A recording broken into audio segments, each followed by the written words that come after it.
తమిళ నటుడు తమిళనాడు ముఖ్యమంత్రి విజయ్ను ఆంధ్రప్రదేశ్ రాష్ట్ర డిప్యూటీ సీఎం పవన్ కళ్యాణ్తో పోల్చడం అవివేకమని వైఎస్ఆర్ కడప జిల్లా బద్వేల్ నియోజకవర్గ జనసేన పార్టీ నాయకుడు శీలంశెట్టి లక్ష్మయ్య అన్నారు. ఈ సందర్భంగా ఆయన మాట్లాడారు. తమిళనాడులో 2 ప్రధాన పార్టీలు ప్రజల ఆశలు తీర్చలేకపోవడంతోనే విజయ్కు అవకాశం వస్తుందని తెలిపారు. అక్కడ కుల మత రాజకీయాల కంటే మానవత్వానికే ప్రాధాన్యమని పవన్ ప్రయాణంతో పోల్చడం సరికాదన్నారు. 2009లో ప్రజారాజ్యం 18 సీట్లు గెలిచి విలీనం కావడం నిరాశ కలిగించిందని, అందుకే 2014లో జనసేన పుట్టిందన్నారు. 2014లో టీడీపీ బీజేపీ కూటమికి మద్దతు ఇచ్చి 2019లో ఒంటరిగా పోటీ చేసిన ప్రజారాజ్యం ప్రభావంతో ఫలితాలు రాలేదని తెలిపారు. 2 చోట్ల ఓడిన పవన్ వెనక్కి తగ్గలేదని, 2019-24 మధ్య రైతులు, వరద బాధితులు, మత్స్యకారుల కోసం పోరాడారన్నారు. 151 సీట్లు ఉన్న అధికార పార్టీ 23 సీట్ల పార్టీ స్పందించిన చోట జనసేన ప్రజల్లో ఉండి సేవ చేసిందని తెలిపారు. వ్యక్తిగత విమర్శలు, అవమానాలు ఎదుర్కొన్న పవన్ ప్రజల కోసమే నిలిచారని, దాన్ని ప్రజలు గమనించారన్నారు. అందుకే 2024లో జనసేనకు విశేష ఆదరణ లభించిందని తెలిపారు. ఎస్సీ, ఎస్టీ, బీసీ, మైనార్టీలు పవన్ నాయకత్వం కోరుకుంటున్నారని, 2029లో ఏపీకి ఎలాంటి నాయకత్వం అవసరమన్నారు. ఎక్కడ తగ్గాలో కాదు, ఎక్కడ నెక్కాలో తెలిసిన వాడే నిజమైన నాయకుడని వ్యాఖ్యానించారు. అధికారం లేనప్పుడు ప్రజాపక్షం నిలవకుండా వచ్చాక మీసాలు వేయడం ప్రజలు గమనిస్తున్నారన్నారు. జనసేన పాలనకు మిగతా పార్టీల పాలనకు తేడా స్పష్టంగా తెలుస్తోందని పేర్కొన్నారు.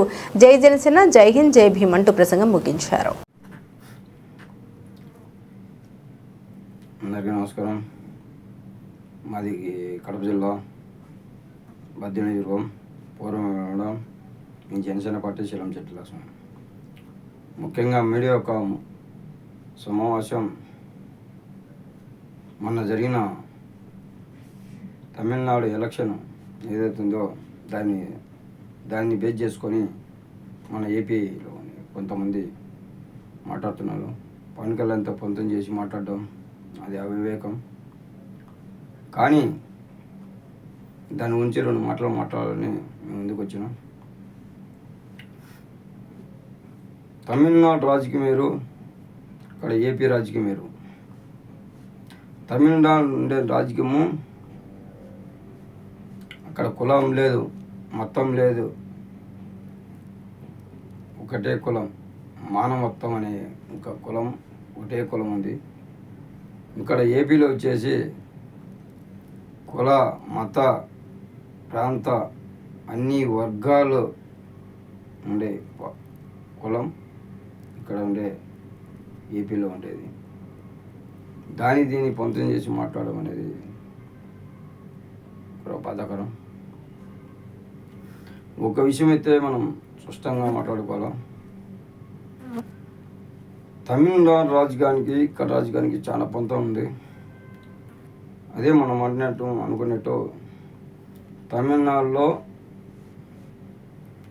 ఫస్ట్ నుంచి కూడా ఏఎన్ఆర్ కాంచి, జయలలిత కాంచి ప్రతి ఒక్కరికి కూడా కొత్త వాళ్ళు ఫిల్మ్ నుంచి వచ్చే వాళ్ళకు ప్రతి ఒక్కరు కూడా అవకాశం ఇచ్చడం జరుగుతుంది. ఎందుకంటే వాళ్ళు కొత్త వ్యక్తులు ఏదో చేస్తారు, బాగా చేస్తారు అనే దారి చూద్దామనే కోణంలో వాళ్ళు ఆలోచిస్తారు. ఇక్కడ ఏపీలో అట్ట లేదు. వాళ్ళు ఏం చేసినా చేయకపోయినా కుల రాజకీయం, మత రాజకీయం ఒకటే బాగా పేరకపోయింది. ఆ పేరకమైన భాగంలోని కాబట్టి కొత్త వ్యక్తులకు ఛాన్స్ ఇవ్వరు. వాడు ఏం చేయని, వాళ్ళు చేసినా చేయకపోయినా ప్రతిపక్షంలో ఉండి అధికారం పక్షంలోకి వచ్చినాక ఏం చేయకపోయినా ఏ ఇబ్బంది లేదు. ఈ బుద్ధి అధికారం పక్షంలో రేపు ప్రతిపక్షంలో ఉన్నా కానీ వాడు ఏం చేయకపోయినా కానీ వానికి మళ్ళీ పట్టం కడతారు, అంతే తప్పితే ఏం లేదు. కానీ తమిళనాడు రాజకీయం అట్ట లేదు. ఛాన్స్ ఇచ్చి చూస్తారు. చేయలేదా పక్కన పిరికేసి పక్కన నమ్ముతారు, అంతే. వాడు చేయలేదంటే పక్కన చేసి పక్కన వేస్తారు. ఇక్కడ అట్ట లేదు. కులం, మతం, రాజకీయం ఒకటి ఉంది ఏపీలో. అందుకే తమిళనాడు ఆయన పెట్టిన పథకాలు కూడా చాలా గొప్పగా పెట్టిండు. విజయ్ గారికి, అతని గెలుపుకు జనసేన పార్టీ నుంచి మేమైతే అభివందనం తెలుపుతున్నాం మనస్ఫూర్తిగా జనసేన పార్టీ తరపు నుంచి. అట్లనే ఏపీలో కూడా ప్రజలు మార్పు ఇప్పుడు తెలుసుకుంటున్నారు. ఎందుకంటే జనసేన పార్టీని ఎందుకు నమ్మడం లేదంటే మా అధ్యక్షుడు పవన్ కళ్యాణ్ కానీ ఆనాడు 2009లో ప్రజారాజ్యం పార్టీ కొద్దిగా మా అధ్యక్షుని వారికి జనసేన పార్టీ కొద్దిగా ఎఫెక్ట్ ఉంది. ఎందుకంటే ఆనాడు 6 నెలల్లో పెట్టిన పార్టీ 18 సీట్లు గెలుచుకున్నప్పటికీ కూడా కొన్ని అవద్దు, మీడియా సపోర్ట్ లేదు. ప్రజల సపోర్ట్ ఉన్నా మీడియా సపోర్ట్ లేదు. కొన్ని కారణాల వల్ల అతని విలీనం చేయడం జరిగింది.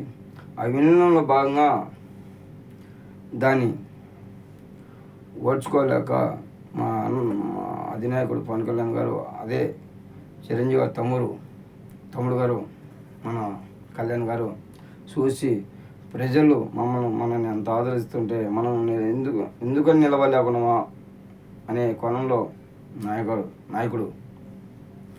నాయకుడు అప్పుడు జనసేన పార్టీ అని ఒక కోణంలో పార్టీ పెట్టడం జరిగింది.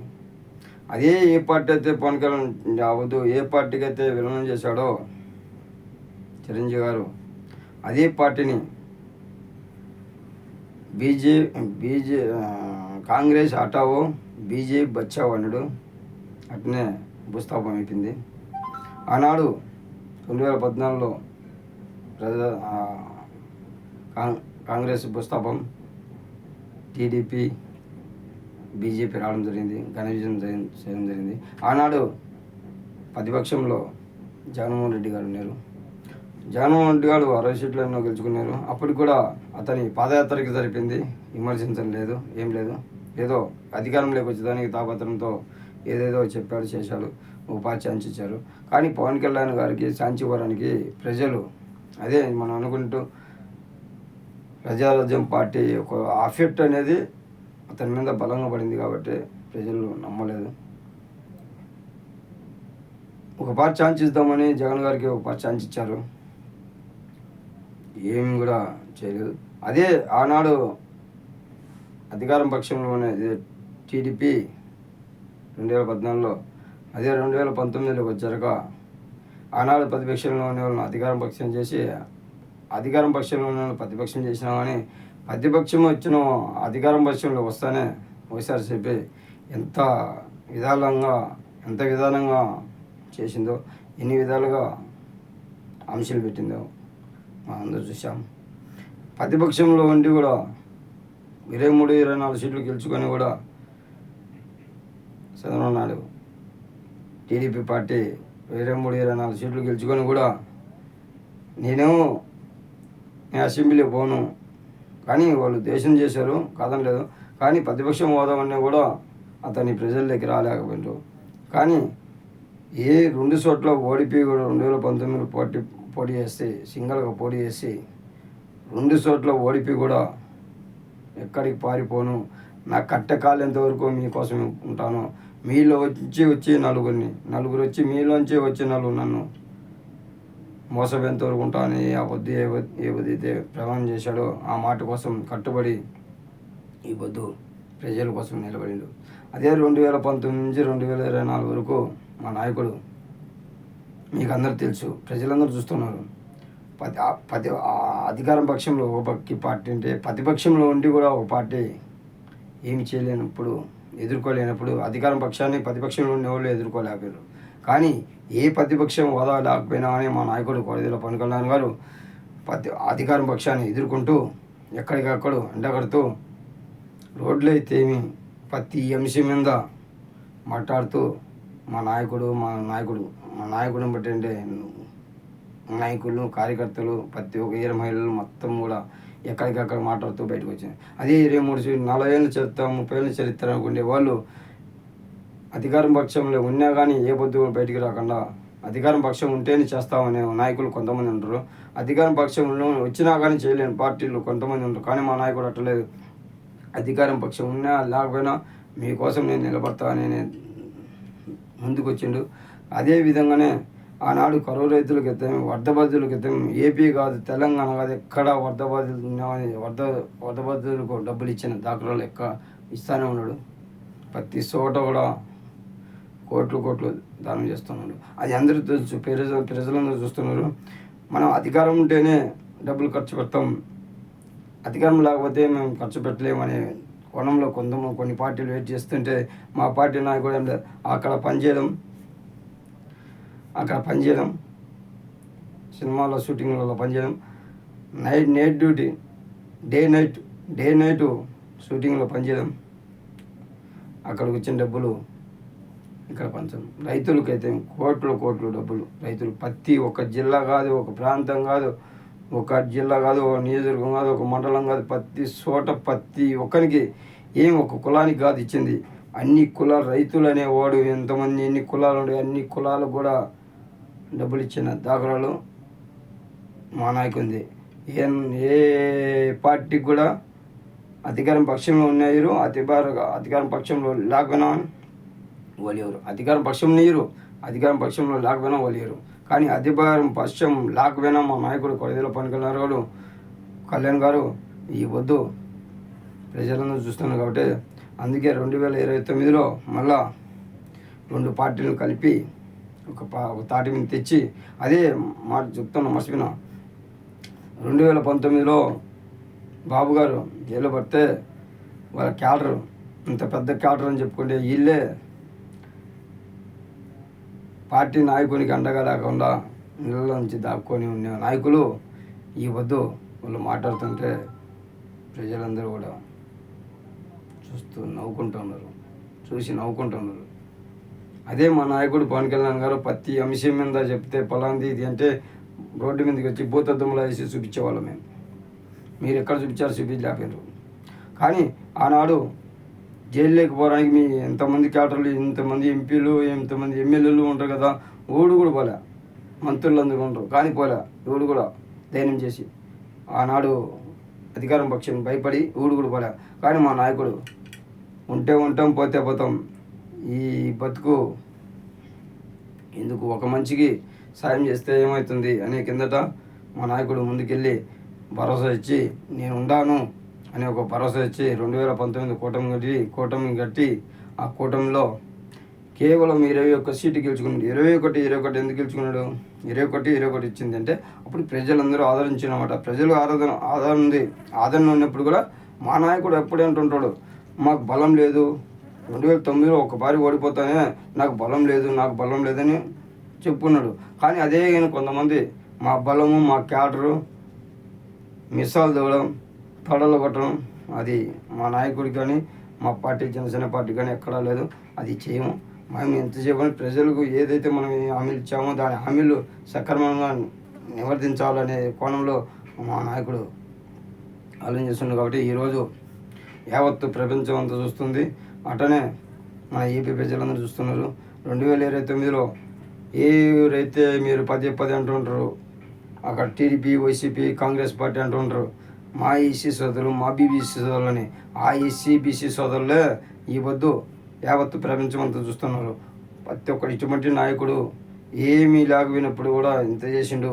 కానీ ఇప్పుడు అధికారంలోకి వచ్చినా కూడా 21 గెలిచి కూడా కానీ తీసుకునే శాఖలకు సమర్థవంతంగా పనిచేసుకుంటూ అతనికి వచ్చిన జీతం కూడా ₹1 కూడా జోబులో పెట్టుకోకుండా వచ్చిన డబ్బులు వచ్చినట్టే అక్కడ పేద ప్రజలకైతే ప్రతి ఒక్క చోట అందరూ చూస్తున్నారు. ఏమి చేసే సాయము కులానికి ఒక మతానికి చేసింది కాదు, అన్ని కులాలకు, అన్ని ప్రాంతాలకు, అందరికి సమర్థంగా చేయాలనే నాయకుడు మా అధినాయకుడు పవన్ కళ్యాణ్ గారు. కాబట్టి ఈ వద్దు ఎస్సీ, ఎస్సీ, బీసీ సోదరులు కూడా ప్రతి ఒక్కరు కూడా అంటున్నారు, ఖచ్చితంగా 2029లో ఖచ్చితంగా పవన్ కళ్యాణ్ గారిని గెలిపించుకోవాలా, గెలిపించుకోకపోతే ఇంకా మనం ఇటువంటి నాయకుడు లేడు అని కోణంలో ప్రజలందరూ ఎవరితో చూస్తున్నారు. ఈ వద్దు అధికారం పార్టీలోకి వచ్చాం కదా అని ఇంకా 15 ఏళ్ళు పవన్ కళ్యాణ్ గారు ఒత్తులో ఉంటాం కదా అని చెప్పి అందరూ మిస్సాలు దూగి తొడలు కొట్టి చెప్తున్న వాళ్ళకు ఒకటే గుణపాఠం ప్రజలందరూ చూస్తున్నారు. ప్రజలందరికీ తెలుసు రేపు సీట్లు రేపు జరగబోయే ఎలక్షన్లో పెద్ద గుణపాఠం చెప్తారు. జనసేన పార్టీకి ఒక భారీ అవకాశం ఇవ్వాలా. అటు వైసీపీని చూసాము, టీడీపీని చూసాము. ఇంకొకసారి తమిళనాడు రాజకీయాన్ని పరిధిలో తీసుకొని 2029లో ఖచ్చితంగా ప్రజలందరూ కూడా ఏకపక్షంగా అయి జనసేనకు ఒక భారీ అధికారం ఇవ్వాలని ఏపీ ప్రజలందరూ ఎదురు చూస్తున్నారు. అది ఖచ్చితంగా జరుగుతుంది. అందుకే చెప్తున్నాం, ఈ యొక్క తెలంగాణ ప్రభుత్వం పాలన వేరు, ఇక్కడ ఏపీ పాలన వేరు. ఏపీలో నిజాయితీగా నడిచే నాయకుడు ఎవరైనా ఉంటే పవన్ కళ్యాణ్ గారే. దానికి అందరు ప్రజలను చూస్తున్నారు. 2029లో ఖచ్చితంగా పట్టం కడతారు. మనస్ఫూర్తి కోరుకుంటూ అందరికీ కూడా ఉదయపూర్వక నమస్కారాలు. జై జనసేన, జై హింద్, జై పవన్ కళ్యాణ్.